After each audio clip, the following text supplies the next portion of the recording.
당장 공산주의 위협이 한반도에서 벌어진 거예요. 그래서 미군은 한국과 거리가 가까운 일본을 한국 전쟁의 병참 기지로 삼게 된 거예요.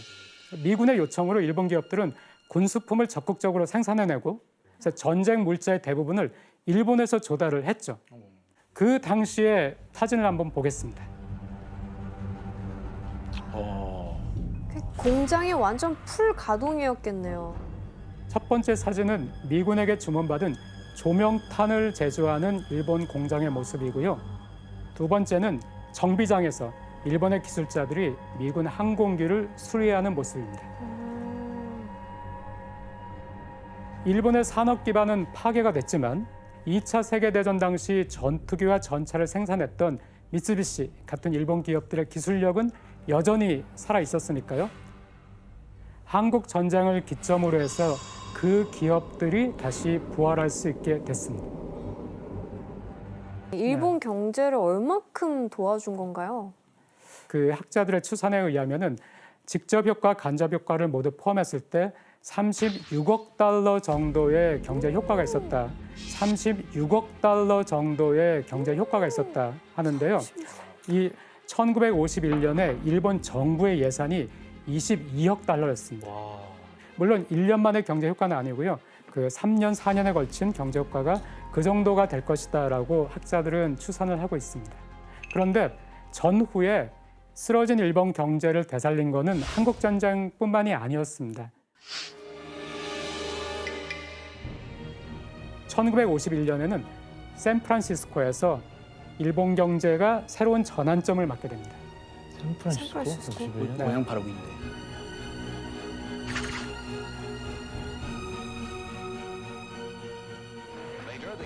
(1951년) 2차 세계대전의 패전국인 일본과 승전국인 연합국들 사이에 평화협약을 맺는 모습입니다. The signing of the Treaty of Peace this morning and the signing of the bilateral security agreement between the United States and Japan, from which I have just come, opened the door for Japan to enter the Committee of Nations. 굉장히 우호적인 관계로 바뀌었네요. 그때 미국이 일본과 미일 안전보장 조약을 맺어서 미군을 계속 일본에 주둔시키겠다. 그렇게 했습니다. 그렇게 되면은 일본은 미군의 보호 아래 국가 안정을 보장받게 되죠. 자, 그러면은 일본 입장에서는 국방비나 안보에 쏟을 돈을 줄이게 되죠. 네. 그래서 경제에 더 집중을 할 수 있게 됩니다. 그 비유를 하자면 뭐 월급을 타면 우리가 뭐 생활비도 내고 막 이것저것 쓸 돈이 많은데 월급 탄 걸 100% 투자할 수 있게 된다는 느낌인 거잖아요. 네, 맞습니다. 와, 그러니까 경제 발전만 하면 되니까. 네. 이렇게 기업들에 투입된 자본을 바탕으로 일본은 산업을 육성해 나가기 시작했습니다. 일본 정부는 2차 세계대전 이후에 손상된 산업 기반 시설 복구에 자금을 투입해서 고도 성장의 기반이 되는 선철, 철강 이런 것들을 복구를 시켰고요. 그 패전 이전에 일본 경제를 이끌었던 미쓰비시 중공업이나 도요타, 닛산 이런 중화공업 분야들의 기업들이 부활하기 시작했습니다. 막 한참 경제 성장을 꿈꾸는 일본에게 미국이 뭐 지원을 해준 게 따로 있나요? 지금 전 세계에서 가장 이슈가 되고 가장 논쟁이 되는 산업이 하나 있어요. 비트코인? 부동산? 주식? 아니요, 그것보다 누가 이 산업의 패권을 장악하느냐를 가지고 반도체? 맞습니다. 반도체입니다. 그 반도체라는 것이 처음 개발된 곳이 미국이죠. 미국이 특허를 가지고 있었어요. 네, 그랬는데 미국이 특허를 오픈을 한 거예요. 쿨하게 그냥 갖다 일본도 쓰라고. 해도 네네. 그래서 일본에서 이제 그 반도체 기술을 배워올 수 있게 된 거예요. 왜 풀었죠? 미국이 그럴 리가 없는데. 우리 착해요, 은근히.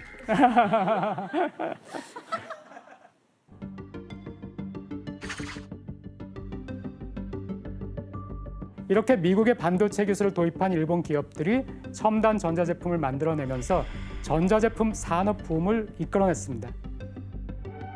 미국에서 도입한 반도체 기술로 일본은 흑백 TV, 냉장고, 세탁기를 만들어 보급하기 시작했습니다. 그리고 그때는 일본의 그 엔화가 값이 쌌어요. 그러니까 굉장히 기술은 좋은데, 기술력은 좋은데 물건은 잘 만들었는데 미국 시장에 가니까 너무 싼 거예요. 네. 가격 경쟁력이 있었구나 또. 이거 불티나게 팔렸겠네요, 저건 진짜. 네, 그렇죠. 싸니까. 그래서 일본 정부 역시 반도체 관련 기업들에게 금융 지원을 적극적으로 했습니다.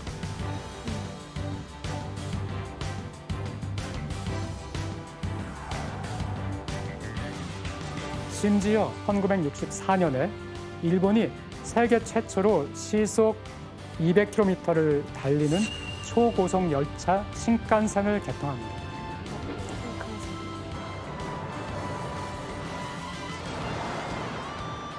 그리고 또 도쿄 올림픽까지 치르죠. 그래서 일본이 부활했다는 것을 이제 알리게 되는 것이죠.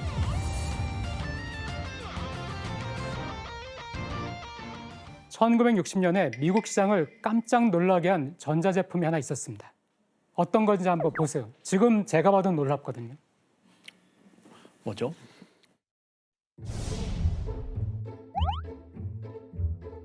어? 뭐지? 그러니까요, 라디오처럼 보이기도 하고 카메라처럼 보이기도 하고 전등처럼 보이기도 하고요. 라디오? 라디오인가? 포터블 라디오인가? 아니야, 아니야. 아, 블루투스 스피커네.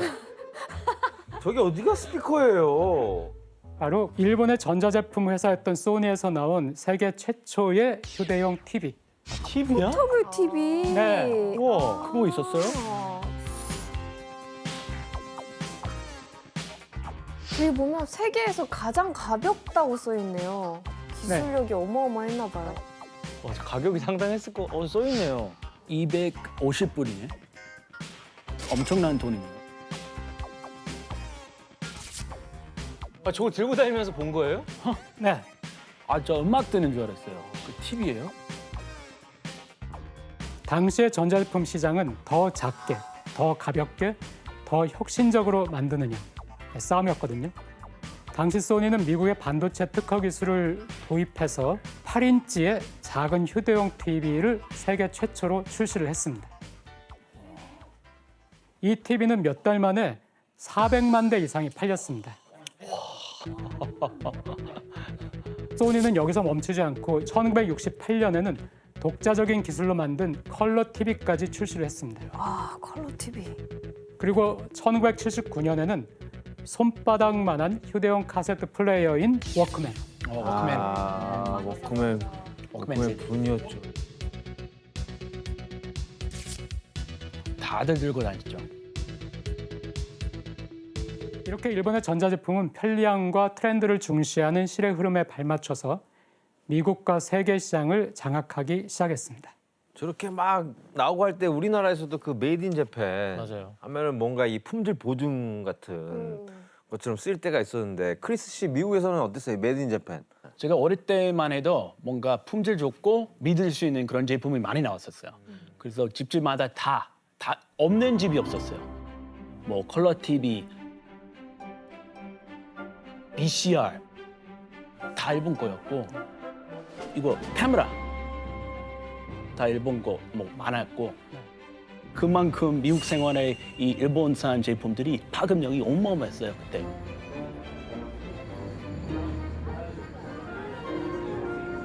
하지만 결정적으로 미국 시장을 일본 제품이 장악할 거라는 위기의식을 촉발한 것은 따로 또 있습니다.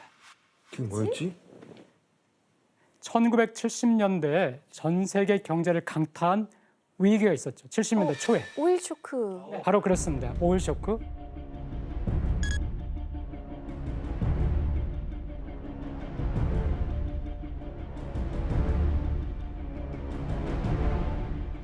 이 오일 쇼크가 미국 시장에서 일본 제품에 대한 열풍을 불러일으켰습니다. 아, 그래요? 이 오일 쇼크가 미국 시장에서 일본 제품에 대한 열풍을 불러일으켰습니다. 아, 그래요? 차인가? 아, 차네. 네, 그렇습니다. 바로 자동차. 내 생애 첫 차. 아 진짜요? 시빅.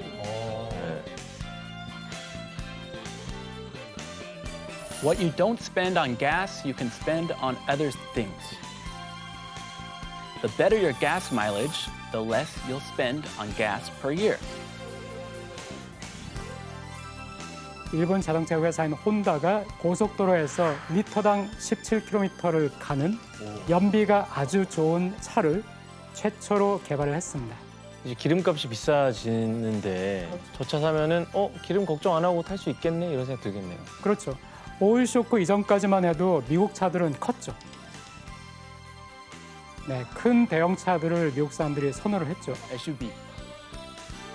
근데 이제는 오일 쇼크로 휘발유 값이 너무 오른 거예요.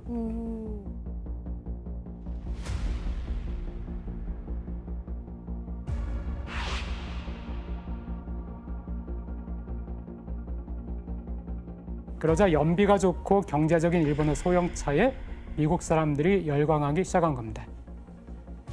당시 광고 영상을 또 하나 보세요. You know, if I could find a car built like me for under 3,000, I'd take it in a second. You asked for it. The new Toyota Corolla two-door sedan. Toyota cars are built for the long haul. 9 out of 10 in America are still on the road, still getting the kind of mileage Toyotas are famous for. This Corolla sticker price under $3,000. 49 Highway 36 City. And you get Toyota durability and reliability at an incredibly low sticker price. Toyota, it's just common sense.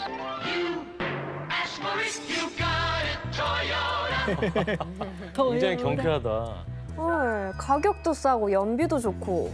급기야는 1980년 일본은 미국을 제치고 세계 최대 자동차 생산 대국의 자리에 오르기까지 합니다. 밀렸네요.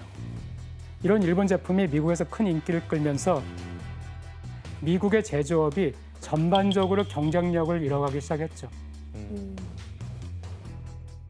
당시 미국은 오일 쇼크로 엄청난 타격을 입으면서 물가가 15% 정도까지도 치솟았거든요.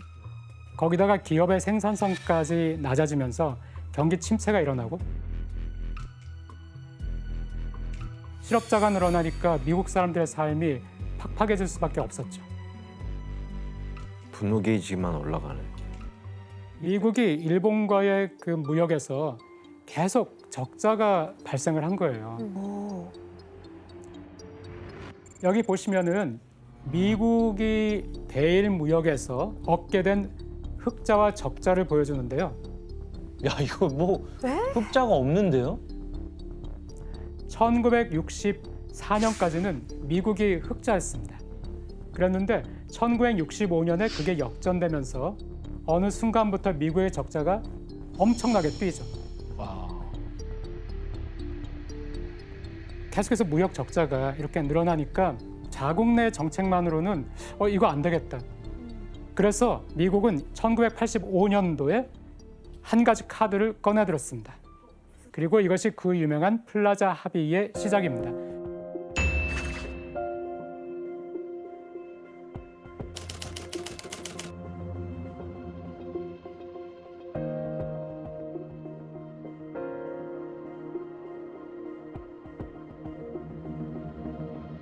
세계 무역의 불균형이 너무 심하다는 거예요. 그래서 이걸 해소하기 위해서는 특단의 조치가 필요하다는 것이 미국의 주장이었습니다. 특히 미국이 가지고 있는 무역 적자에서 가장 큰 자리를 차지하고 있던 일본을 겨냥하게 됩니다. 그래서 미국은 달러 값은 내리고 엔화나 다른 나라에 통하는 그 값을 올리자고 미국이 제안을 하는 거죠. 예를 들어서 미국 사람이 이 볼펜을 만들었어요. 1달러가 240엔이었어요. 이거를 일본 사람한테 팔아요. 그러면 일본에서 얼마를 받겠어요? 240엔을 받죠. 자, 그런데 120엔이 됐어요, 1달러가. 이제는 120엔 받으면 되죠. 옛날에 이걸 살려면은 240엔이었는데 지금 이걸 살려면은 120엔밖에 안 돼요. 반값이 네, 싸진 됐네요. 반값이죠. 이걸 반대로 생각하면은 일본 제품은 또 2배로 비싸지는 거예요, 미국 땅에서. 그렇죠. 네. 결국 미국이 노린 거는 일본 물건을 향한 미국인들의 지갑은 닫게 만든다. 일본 너무 비싸. 그리고 일본 사람들의 지갑은 열게 한다. 미국 제품 이제 반값이네. 네, 이렇게 하는 것이었습니다. 근데 사실 이게 어떻게 보면 일방적인 이런 방침인데 일본은 어떻게 반응을 했어요? 어땠을 것 같아요? 항의하지 않았을까요? 못하겠다고. 왜 그래야 되죠?라고 할 것 같은데. 네, 그럼 당시의 기사로 네. 확인을 해보겠습니다. 네. 일본은 이 제안을 받아들였습니다. 그래서 미국의 바람대로 1987년 2월에는 1달러가 150엔까지 달러 값이 떨어졌습니다. 그렇다면 대체 일본은 왜 자신들이 손해를 보는 이런 선택을 했을까요? 나름 그냥 자신 있었던 것 같은데. 그렇게 해도 우리께 더 팔려. 미국이 큰 조건 걸었을 것 같아요. 큰 조건. 한 가지는 아니겠죠. 그중에 좀 큰 걸로 미국의 압력이 또 상당했습니다. 예를 들어서 관세를 높이겠다. 일본 제품에 대해서. 거기에다가 안보 조약으로 인해서 미국이 일본의 방위비를 또 일부 떠안고 있었습니다. 이런 여러 가지 상황을 고려했을 때 일본으로서는 안 돼. 이렇게 반대할 수는 없었습니다. 그럼 마지못해 한 거네요. 교수님, 그러면 이 플라자 합의는 효과가 있었나요? 그 무역 격차가 해결됐나요? 그게 놀랍게도 큰 효과가 없었어요. 왜요? 그래요? 이미 미국 사람들이 일본 제품에 너무 적응이 돼 버린 거예요. 그러니까 일본 제품에 대한 구매 열풍이 쉽사리 꺼지지를 않았어요. 빠졌구나. 그럼 여기서 포기하진 않을 텐데 미국이 이대로. 포기할 리가 없죠. 결국 미국은 플라자 합의 이후 2년 뒤 다시 새로운 합의를 이끌어냅니다.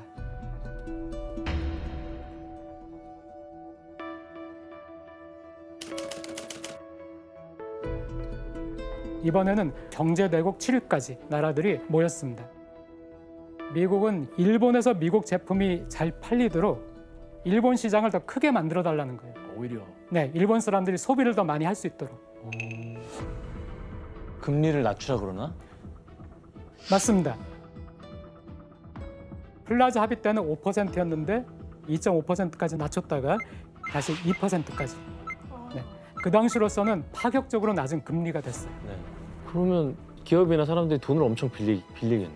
그렇죠. 네.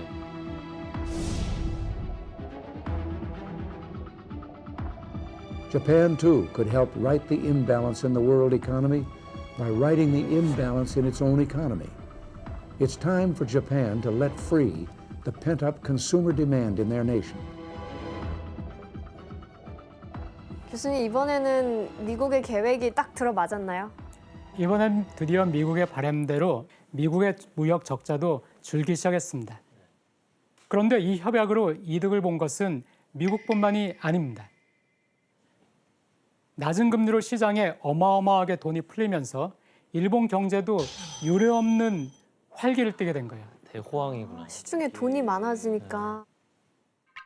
결국 잃어버린 20년을 예고하는 버블 경제 시대가 이때 열리게 됩니다.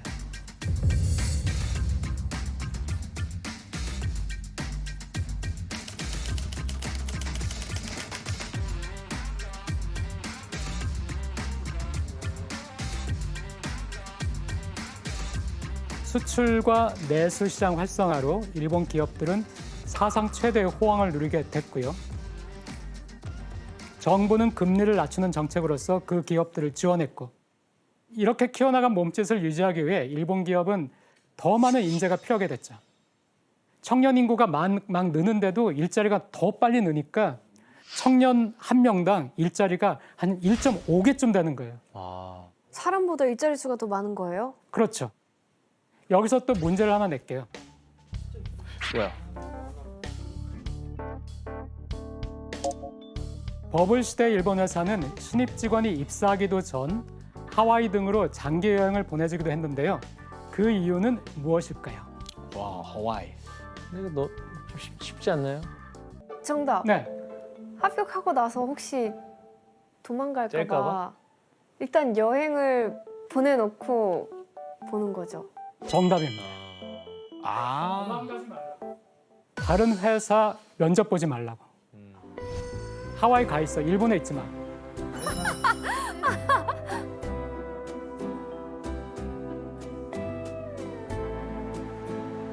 세상에 공짜는 없는 거예요. 그렇죠. 네.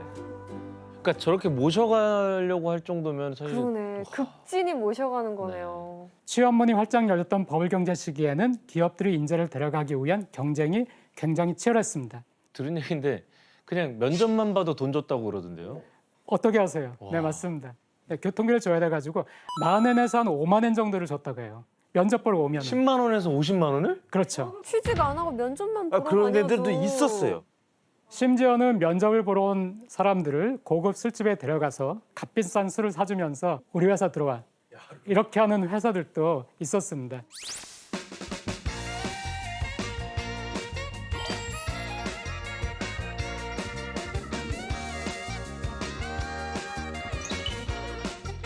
新入社員は、車を、プレゼントする。 차를 선물로. 차를 뽑아준다고요? 야, 씨. 우와. 이럴 수가.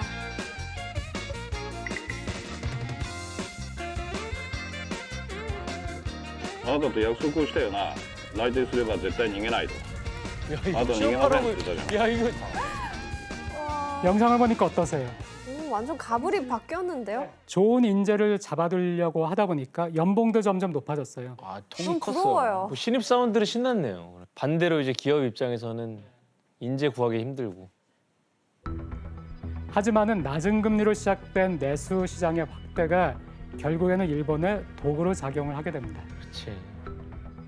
왜냐하면은 은행에서 돈을 빌리는 것에 대한 부담이 낮아진 일본 기업과 일본인들은 재테크 수단으로 대출받은 자금을 사용하기 시작했습니다. 그리고 그 재테크를 위한 방법으로 너도 나도 부동산에 투자를 하게 된 거죠.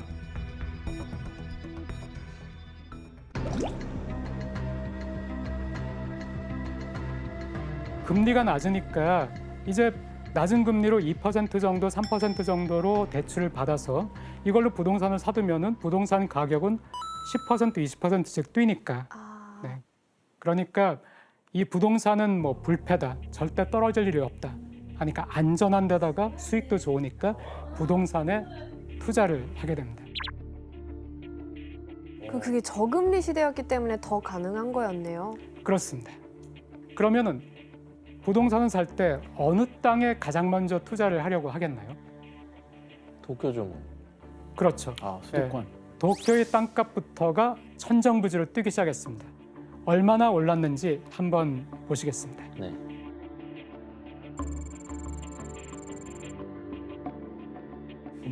와, 이제 다 올랐네 그냥. 1984년을 100으로 뒀어요. 그때 만약에 100만 엔이었으면은 그게 84년부터 90년까지 6년이죠. 6년 사이에 300만 엔이 됐다는 얘기예요. 3배가 뛰었네요. 네, 네, 많이 올랐네요. 네. 도쿄가 3배가 올랐는데 일본의 평균 땅값도 2배는 다 올랐어요. 네. 실제로 도쿄에서 인구가 가장 밀집된 세타가야구라는 곳이 있습니다. 네. 여기 아파트 한 아파트가 1987년에 1억 엔으로 분양을 시작했는데 4년 뒤에 3억 2천만 엔으로 네, 3배 이상 가격이 뛰었습니다. 게다가 당시 도쿄의 번화가 긴자에서 기름 맥주 총판장이 있었던 메이저 빌딩, 네, 여기가 가장 높은 땅값을 자랑하는 곳이었거든요. 91년 이곳의 가격이 평당 약 12억 원을 넘겼습니다. 와, 평당 12억? 네, 그것도 30년 전에. 와우. 그 국민 맥주 건물이 네네. 기린 맥주. 내 집이 1억이에요. 1억이면은 보통 8천만 원 정도까지 대출을 해주죠. 많아봐야.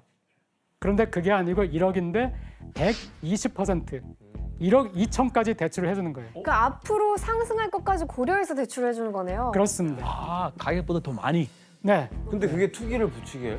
네. 자, 은행에서 꼼수를 동원해서 원래 빌리려던 돈보다 더 많은 돈을 낮은 금리로 대출을 해주니까 자 이제 남는 돈으로 또 다른 부동산을 사는 게 가능했습니다. 거기다 이렇게 산 부동산을 은행 담보로 대출을 받아 또 다른 부동산을 사고 새로 산 부동산을 담보로 또 대출을 받아 부동산을 계속 늘려가는 방식으로 투기를 하는 사람들도 생겨나기 시작했습니다. 그럼 대출이 생길 수 있는 상황이네요.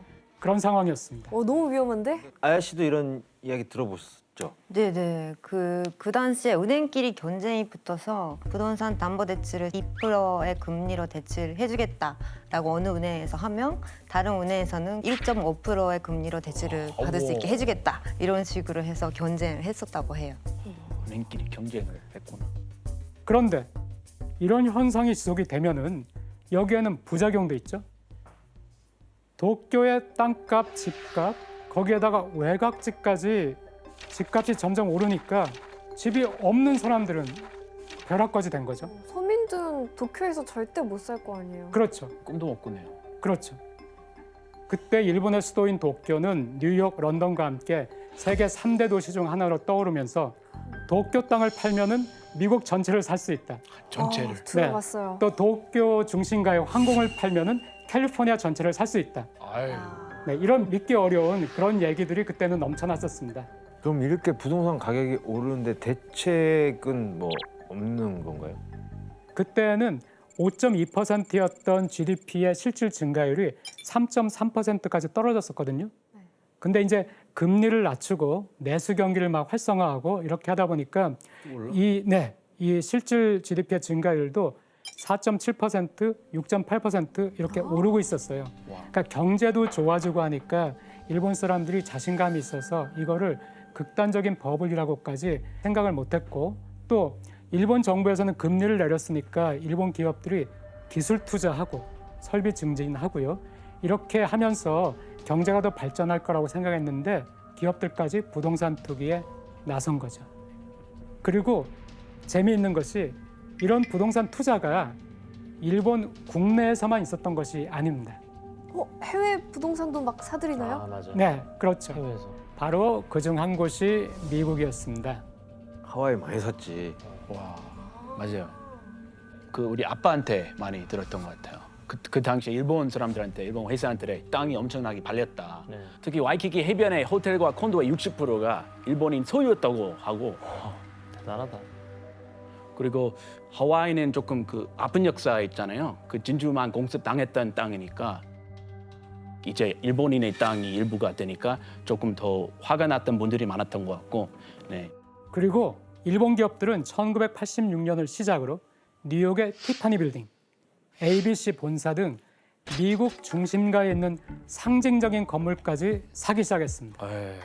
랜드마크. 그리고 일본 기업들은 미국의 대표적인 빌딩을 사들이면서 미국 전역을 더 충격에 빠뜨렸습니다.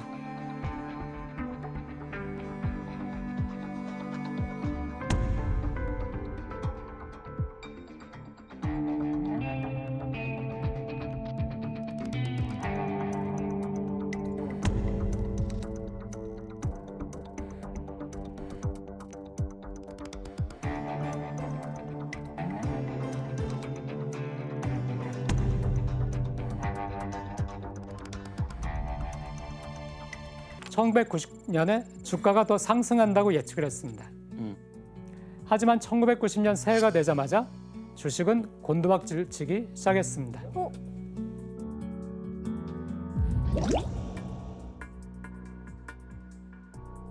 이때 이거 위험한 거 아닌가 하고 생각하기 시작하는 기업과 투자가들과 일반 사람들이 생기게 돼요.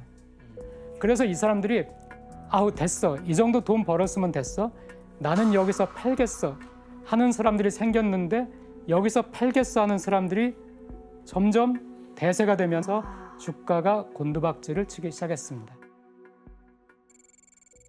1989년 12월에 정점을 찍었죠.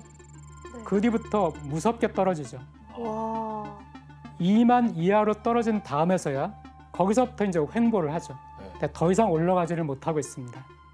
이게 바로 버블 붕괴의 시작이었습니다. 89년 12월. 근데 이게 진짜 그냥 나 팔아야지 하는 사람들이 많아지는 이런 심리 때문에 이렇게 갑자기 무너질 수도 있는 거예요. 네, 그렇습니다. 주변 상황에서 계속 오른다 하면은 오를 것 같으니까 사게 돼요.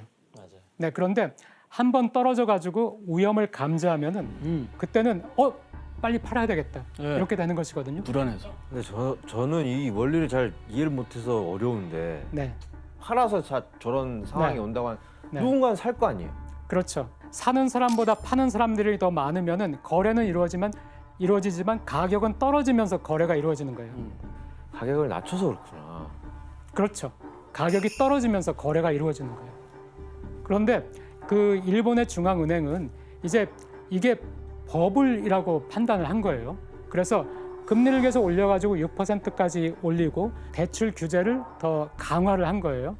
지난 몇 년 동안에 저금리니까 은행에서 최대로 대출을 받아서 투자를 했던 일본인들은 이제 채무 부담이 다가오는 거예요. 금리가 높아졌어. 오, 이제 이자 비용이 엄청 커지잖아요. 그렇죠. 이자 비용이. 이렇게 되니까 사람들이 빨리 이 내 집 팔아가지고 이 빚 갚아야 되겠네? 이렇게 되니까 쏟아져 나오는 매물에 부동산 가격이 점점 떨어지게 되죠. 그게 크네. 그런데 이런 사례가 이제 일본에서 속출하기 시작했습니다. 문제는 그 다음이었습니다. 부동산과 주식을 팔아도 대출금을 갚지 못하는 사람들이 늘어나면서 상환이 어려운 부실채권이 쏟아져 나오기 시작한 것입니다.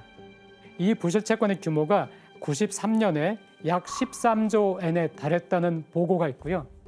이것이 90년부터 96년까지 금융기관 16군데가 도산을 하게 됐습니다. 줄도산을 했구나. 네, 이때부터 이제 우리가 얘기하는 잃어버린 20년의 서막이 열리기 시작한 거죠. 네, 그래서 이제 버블을 부추긴 은행들, 대출을 막 부추긴 은행들, 이 은행에 대한 그 복수심 때문에 복수를 강행하는 사건도 있었습니다. 阪和銀副頭取射殺される中年の男部長呼びかけ数発和歌山出勤の車を襲う名古屋住銀支店長射殺される後頭部に貫通の傷マンション自室前 무시무시하죠. 그러네요. 정말 무시무시하네. 이게 모두 1년 사이에 일어난 일입니다. 두 사건 모두 은행원이 살해됐잖아요. 네, 그래가지고 그 점에서 주목을 끌었는데 가장 유력한 것은 버블 경제가 붕괴된 이후에 원한을 가지게 된 그 야쿠자 조직에서 살해한 것이다 라는 소문만 굉장히 무성했는데 하지만 결국 범인은 잡히지 않았습니다. 금리가 오르면서 갚지 못하는 야쿠자 기업들이 대출을 권했던 은행원들을 원망해서 이들을 공격하게 되었다. 이런 결론이 나오기도 한 거죠. 그래서 스미토모 은행에서는 융자부 직원 40여 명에게 방탄조끼를 나눠주기도 했습니다. 그럴만하지. 이렇게 죽어나가는데 정찰 없는 나라에. 네, 그렇습니다. 이런 은행권 등 기업 테러가 1992년부터 이때까지 약 19건에 달했고요. 은행들의 이런 부실 채권이 나중에는 약 800조 원까지 되는 것으로 추정이 됐기도 했고요. 그중에 약 40% 정도는 야쿠자와 연관이 있는 기업에 대한 대출이 아닌가 이런 의혹도 있었습니다. 버블 경제 붕괴로 혼란해진 사회 분위기와 돈을 갚지 못해 한순간에 빚더미에 오른 일본 사람들 사이에서는 새로운 유행도 나타나기 시작했습니다. 바로 백엔숍이라는 것이 생겼습니다. 있어요. 가봤어. 그래. 다 백엔이에요. 100엔으로 다 살 수 있어. 네. 백엔. 그리고 또 유니클로. 유니클로가 이때 인기를 끌게 됐습니다. 왜냐하면 저렴한 가격에 좋은 옷을 공급한다는 것이 유니클로였거든요. 이렇게 버블 경제가 무너지니까 일본은 뭐 순식간에 또 수렁에 빠지게 됐고요. 금리가 아까 6%까지 올라갔다고 했죠. 일본 정부가 놀란 거예요. 일본 은행이. 이거 너무 올렸구나. 지금 이게 큰 문제가 되냐? 해가지고 이번에는 또다시 3년 만에 계속 내려가지고 1.75%까지 또 내렸어요. 근데 그때까지는 정부도 일본 사람들도 또 외국까지도 이걸 일시적인 경기 후퇴로 생각을 한 거예요. 이게 20년까지 갈 거라고는 생각을 못 했죠.